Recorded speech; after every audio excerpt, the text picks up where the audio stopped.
करीब 4 दिन पूर्व थाना मंडी में सूचना प्राप्त हुई। एक लकड़ी व्यापारी है फुरकान, उनके यहाँ पर 4 अभियुक्तों ने मिलकर सुबह 7 बजे करीब लूट की घटना कारित की है। इसमें कि लूट में 20 लाख रुपया, नकद जेवरात और सोने और चांदी के जेवरात गए थे। इस पर पुलिस ने तत्काल मौके पर पहुंची, सभी अधिकारीगण मौके पर पहुंचे और जो दी गई तहरीर है उस पर मुकदमा दर्ज कर पुलिस ने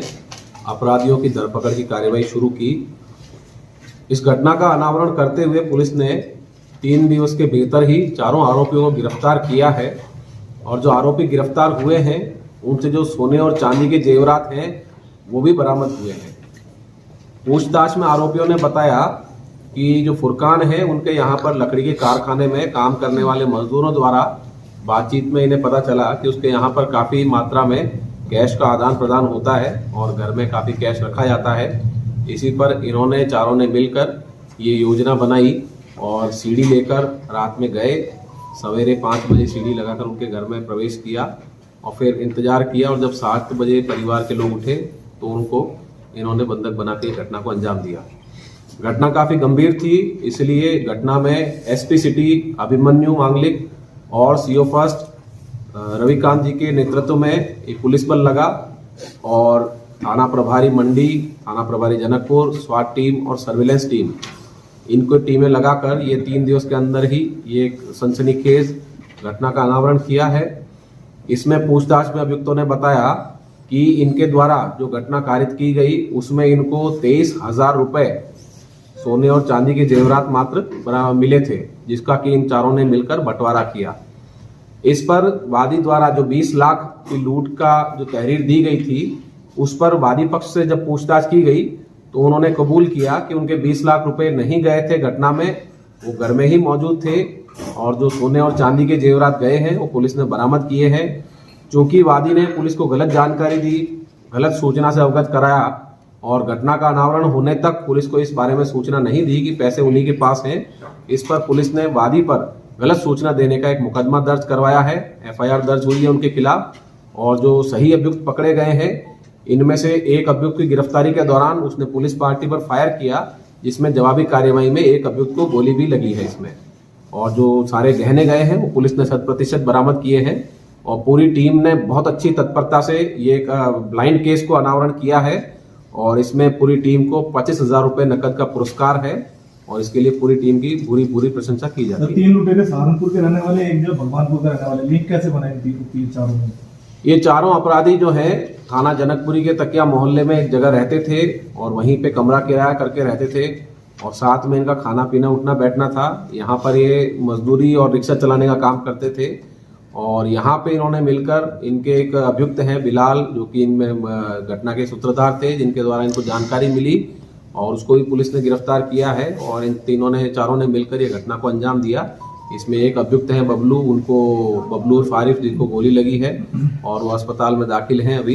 शेष 3 अभियुक्तों को माननीय न्यायालय में प्रस्तुत कर इनका रिमांड लिया जाएगा। सर, बिलाल को कैसे जानकारी दी इनके पास पैसा होने की? बिलाल उनके यहाँ काम करता था, फुरकान क्या है, किस प्रकार से जानकारी? जैसा कि मैंने बताया कि जो वादी है उसके यहाँ पर लकड़ी का कारखाना है और लकड़ी के कारखाने में कई मजदूर काम करते थे और इनमें आपसी जो वहीं कार्यालय भी था, जो कैश का आदान प्रदान होता था, ये लोग देखते थे और उनमें से कुछ लोगों द्वारा बिलाल से इस बारे में चर्चा की गई और बातों ही बातों में से बताया गया कि इस प्रकार से कैश का आदान प्रदान होता है और काफ़ी अच्छा पैसा इनके पास रहता है। क्योंकि बिलाल पूर्व से ही जेल जा चुका है, अपराधी मानसिकता का व्यक्ति है, तो उसके द्वारा ये पूरी इन सबको इकट्ठा करके ये घटना घटने की साजिश रची गई और ये घटना को कारित किया गया। थाना देवबंद में काफ़ी समय से गुमशुदा एक व्यक्ति 22 वर्षीय एक युवक था, जिसे कि पुलिस तलाश कर रही थी। इस पर जो इसके साथ के 2 अन्य साथी हैं, वो 2 अन्य साथियों पर पुलिस को शक हुआ और उन्हें बुलाकर जब पूछताछ की गई तो पूरी घटना स्वीकार करते हुए कल इन्होंने रात्रि में ये बताया कि पैसों के लेन देन को लेकर इनके बीच में आपसी कहासुनी हुई थी, जिस पर कि इन्होंने इकट्ठा होकर वहाँ उसे गला दबाकर मारा और उसके शव को गड्ढा खोद के दफना दिया।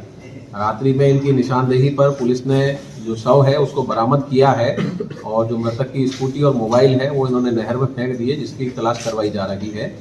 जो तीनों अभियुक्त हैं इनमें से 2 अभियुक्त मुख्य अभियुक्त हैं और एक तीसरे नरेंद्र हैं, जिनको कि इन्होंने पैसे देकर गड्ढा खोदने के लिए बुलाया और शराब पिलाने का लालच देकर पैसे देकर उसे अपनी घटना में शामिल किया।